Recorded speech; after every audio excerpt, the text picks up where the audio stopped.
The Steelers are standing today at a crossroads. On the surface, the pieces look good. A legend in the locker room, big money invested on defense, and an offense hoping for a spark.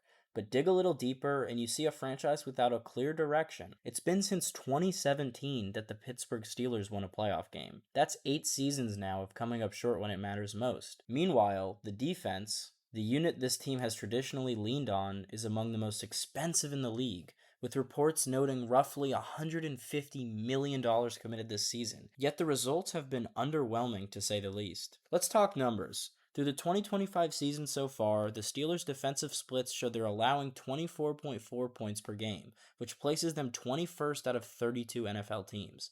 They also rank 29th in total defensive yards allowed, and notably, they have the highest missed tackle rate in the league at 18.2%. Now, I understand we're only at midseason, but the Steelers are really old. And we all knew this coming into the season, but the average age of the Pittsburgh Steelers is approximately 27.3 years, making them the second oldest team in the NFL.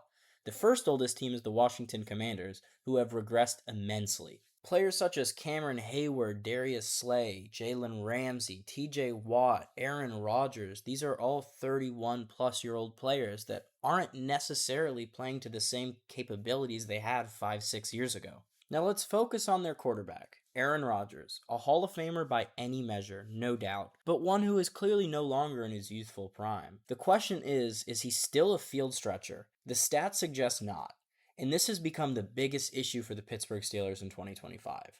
Rodgers is averaging 7.4 yards per attempt. It's his lowest of his career, and in a game versus the Indianapolis Colts, he averaged just 2.7 air yards per pass attempt, among the lowest in the league this season.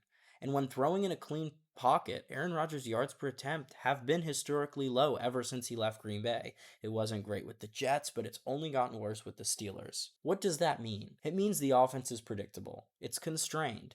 Fewer deeper shots, fewer big plays. And you might think, well, Aaron Rodgers is just done. That's not the case. The arm talent's there. They've dealt with drops down the field, but it's an Arthur Smith-led offense. Arthur Smith's offensive identity has been the same in Tennessee, Atlanta, and now Pittsburgh.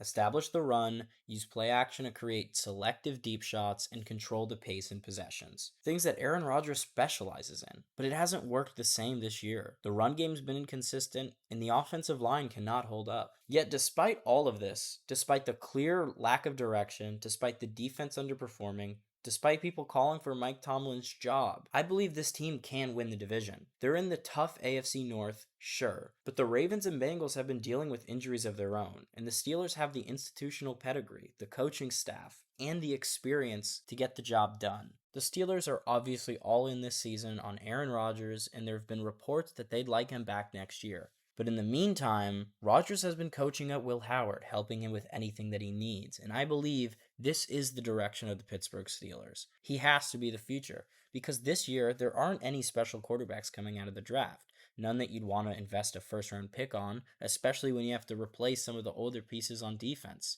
Balancing short-term urgency and long-term planning is critical, and it will save Mike Tomlin's job.